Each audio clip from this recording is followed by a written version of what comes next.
Hello friends, मैं प्रदीप शर्मा अपने इस YouTube चैनल पर आपका एक बार फिर से स्वागत करता हूं। दोस्तों, अपने इस चैनल पर मैं अभी तक आपके लिए शेयर मार्केट से रिलेटेड इन्फॉर्मेशन लाता रहा हूं और आगे भी लाता रहूंगा। लेकिन उसके साथ साथ अब मैं आप लोगों के पर्सनल फाइनेंस से जुड़ी हुई इन्फॉर्मेशन भी आपको देता रहूंगा, ताकि आप अपने फाइनेंशियल मैनेजमेंट को अच्छे से कर पाएं, अपनी इनकम को अच्छे से कैसे कहाँ मैनेज करना है ये समझ पाए। और उसी कड़ी को आज आगे बढ़ाते हुए जो मैं अपना वीडियो प्रस्तुत करने जा रहा हूं वो इसी टॉपिक पर है कि एक आम आदमी अपनी सैलरी को किस तरीके से मैनेज करके आने वाले एक्सपेंसेस और आने वाली जरूरतों को फुलफिल कर सकता है। आपने अभी तक मेरा चैनल सब्सक्राइब नहीं किया है दोस्तों, तो चैनल को सब्सक्राइब करना मत भूलिएगा। वीडियो पसंद आए तो लाइक कीजिएगा और शेयर करना मत भूलिएगा। आइए दोस्तों, समझते हैं आज का वीडियो का टॉपिक।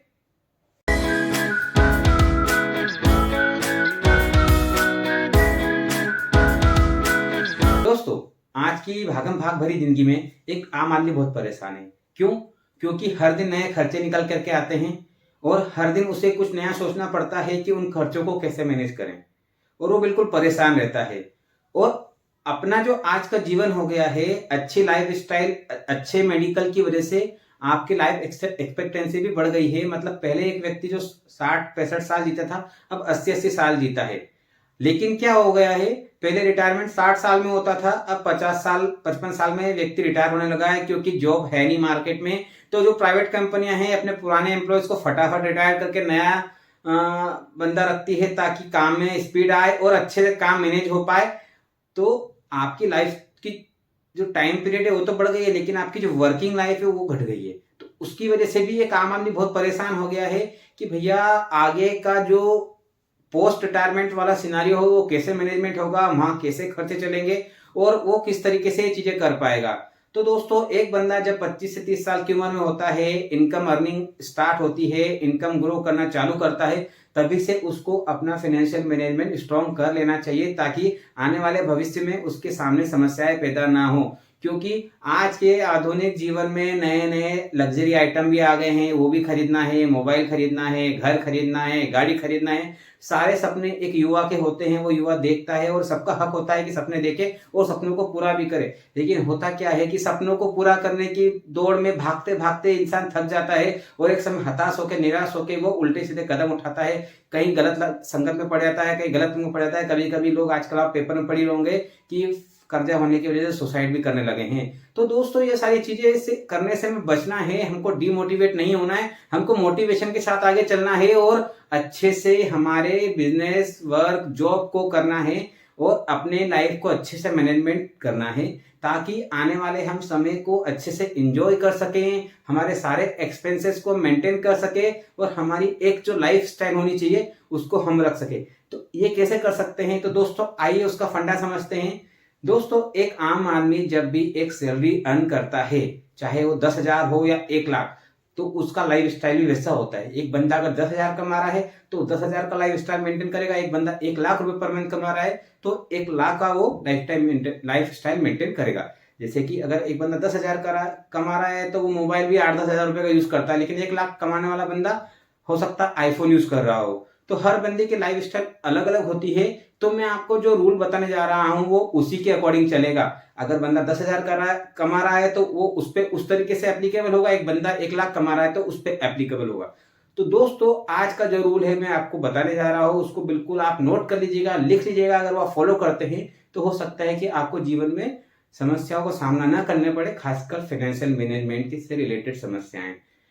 तो आइए समझते हैं कि उसका निराकरण किस तरीके से कर पाएंगे। दोस्तों, एक उदाहरण लेकर चलते हैं कि एक बंदा 20,000 रुपये महीना कमाता है, तो वो अपनी लाइफ स्टाइल को कैसे मेंटेन करेगा।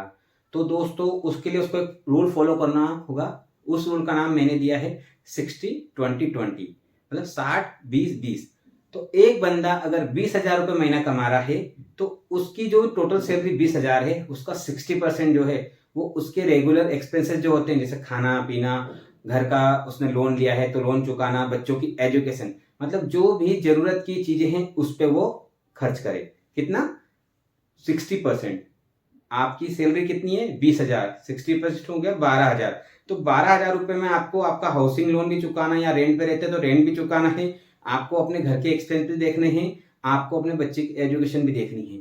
तो 60% में आपके जो जरूरी काम है वो सारे आ जाने चाहिए। अगर आपकी सैलरी है 10,000 की, तो ध्यान रखिएगा आपके वो 60% में एक्सपेंसेस भी उस तरीके से होना चाहिए। मतलब आपको मैनेज करना है कि आप बहुत ज़्यादा लग्जरियस चीज़ों पे न जाते हुए एक लिमिटेड चीज़ पे ही रहें, ताकि आपके एक्सपेंसेस आपको ईजिली पे करने में आसानी हो। तो पहला तो हो गया 60% आपको जरूरी लाइफ के लिए होती है, वो चीज़ें फुलफिल करने के लिए होगा। दूसरा, अपनी सैलरी का 20% आप उन चीज़ों के लिए रखिए जो आपको वर्किंग करने में ज़्यादा मदद करेगी, आपके माइंड को ज़्यादा फ्रेश करेगी, आपको बिल्कुल एनर्जेटिक कर देगी। मतलब कि वेकेशन हो गया, एंटरटेनमेंट हो गया, लग्जरियस चीज़ें हो गई आपकी, जैसे कि मोबाइल, टीवी वगैरह इस तरह की चीज़ें खरीदने में। तो अपनी सैलरी का 20% पार्ट आप वहाँ खर्च कीजिए। वेकेशन ज़रूरी है, क्योंकि आप साल भर में, 2 साल में, 3 साल में एक बार कहीं घूमने जाएंगे तो आपका माइंड रिफ्रेश होगा, आप मोर प्रोडक्टिव होंगे, नई नई चीज़ों को देखोगे, नई नई चीज़ सीखोगे, नई नई चीज़ करने के लिए आगे बढ़ोगे, आप अपने आप का एक इंक्रीमेंट ही करोगे। तो 20% का जो एक्सपेंसेस है वो भी बहुत जरूरी है इन चीज़ों पे। अगर आप ये एक्सपेंस उठा के अपने जो पर्सनल लाइफ पे खर्च होने वाले 60% में ऐड कर दोगे, तो क्या होगा, आप सारे पैसे वहाँ खर्चे करते चलोगे, नई प्रोडक्टिव चीज़ों के लिए आपको एनर्जी मिलेगी नहीं, आप नया कुछ सोचोगे नहीं, केवल कमाओगे, खर्च करोगे, कमाओगे, खर्च करोगे, लगोगे, आपकी प्रोडक्टिविटी कम हो जाएगी। तो अपनी इनकम का 20% आप इन चीज़ों के लिए भी रखिए, क्योंकि ये चीज़ें भी बहुत ज़्यादा जरूरी होती है एक आम आदमी के जीवन में। 60 और 20 ये हो गया 80%। और जो लास्ट का 20% बचता है वो किस लिए, वो हो गया आपके फ्यूचर की प्लानिंग के लिए, मतलब कि इन्वेस्टमेंट के लिए, सेविंग्स के लिए। क्योंकि जैसा कि मैंने कहा कि अभी लाइफ एक्सपेक्टेंसी तो बढ़ गई है, लेकिन रिटायरमेंट की उम्र कम हो गई है। अगर आप 55 की उम्र में रिटायरमेंट हो रहे हो, आपकी उम्र 80 साल तक आप जी रहे हो, तो 25 साल के लिए आपको इनकम चाहिएगी, आपको पैसा चाहिएगा, क्योंकि उस 25 साल में आप अनप्रोडक्टिव हो गए तो आप खर्चे कैसे करोगे। तो उसके लिए आपको सेविंग अभी से करनी है। बच्चों को अच्छा पढ़ाना है तो उसके लिए सेविंग अभी से करनी है। भविष्य में कुछ अच्छा घर लेना है, गाड़ी लेनी है, तो सेविंग अभी से करनी है। तो 20% का आपकी सैलरी का एक रेशो आपके उस सेविंग पार्ट में रहना चाहिए। वो सेविंग भी ऐसा नहीं कि घर में इकट्ठा कर रहे हो, गुल्लक में डाल रहे हो या फिर बैंक में रख रहे हो, क्योंकि उससे रिटर्न कुछ नहीं मिलेगा। उसको प्रॉपर जगह इन्वेस्टमेंट करना है। जैसा कि मैं बताते रहता हूं कि शेयर मार्केट में इन्वेस्टमेंट करिए, या फिर आप लैंड में इन्वेस्टमेंट करिए, या फिर आप उसको गोल्ड में इन्वेस्टमेंट करिए, या किसी और सेविंग आइटम जो आपका है जो अच्छा रिटर्न देता है वहां इन्वेस्टमेंट कीजिए। आप म्यूचुअल फंड ले लीजिए, हर महीने का एक SIP ले लीजिए, ETF ले लीजिए, बहुत सारे प्रोडक्ट्स है जो आप इन्वेस्टमेंट अच्छे से करके अच्छा रिटर्न निकाल सकते हैं।